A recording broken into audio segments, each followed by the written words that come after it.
ধর, আল্লাহ না করুক আমি মরি গেলাম, তখন তোর একা পায়া একজন এসে ক্ষমতাশালী লোক এসে করলো যে রাসেল রে, তোর এই বাপের জমিতে আমারও ভাগ আছে। তখন তোর পাশে দাঁড়ানোর মতো কেউ থাকতে নেই বাজান।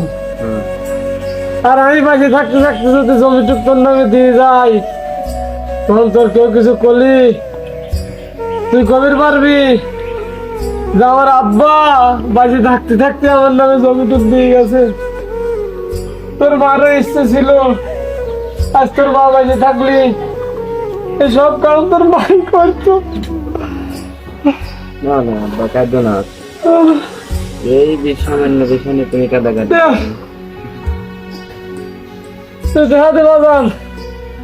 আমার কোনো সই দেওয়া লাগবে, আমার ভালো লাগতেছে না, আমি গোসল করবো। দেখাতে তাড়াতাড়ি কর। না, আমি ছোটকালের থেকে দেখে আসতেছি আব্বা তুমি এক কথার বান্দা, তুমি তো ছাড়বেন না। দাও দাও জানে দাও দাও বলে জানে দাও দে। উফ, আমি মূর্খ সূর্খ মানুষ হয়েছে। হ্যাঁ বাজান, তোর একটা কথা কই, এই জমিটুক আমার ছিল একমাত্র সম্বল। তোমার সহায়তা জমি জমা আছে, একবারে সব তোর নামে দিয়ে দিলাম বাজান। বিয়ে সাথে করিস আর যাই করিস বাজান, এই ঘুরে বয়স এই বাপটার তুই ফেলাস নি বাজান। না বাইরে তুমি কোনো কথা কইলে আমি জানি বাজান, তোর পর আমি পুরা পুরা বিশ্বাস পুরা আস্থা আছে বাজান। না, তোমার তো আমি ফেলা দিবি পারে। হ্যাঁ যাও, অত কথা না কয় গোসল দিই না, আমার ভালো গোসল দিয়ে লাগছে এবারে না খাওয়া বাবা। দাওয়া করি না। যাও এর চাইতে পরানটা বাঁচছিস, তারপরে মজার কথা। যাও খাওয়া দাওয়া করে একটু ঘুম পাড়া গা।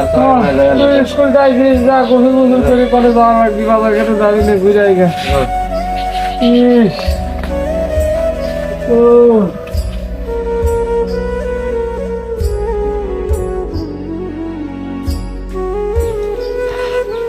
ওরে জাল রে, বৌমা একটু পানি এনে দাও তোমার। হ্যাঁ একটু পানি এনে দাও, এই যাও।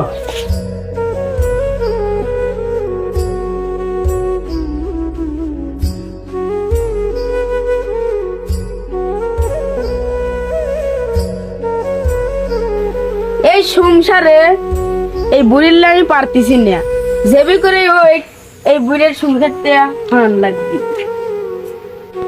আসুক আজ।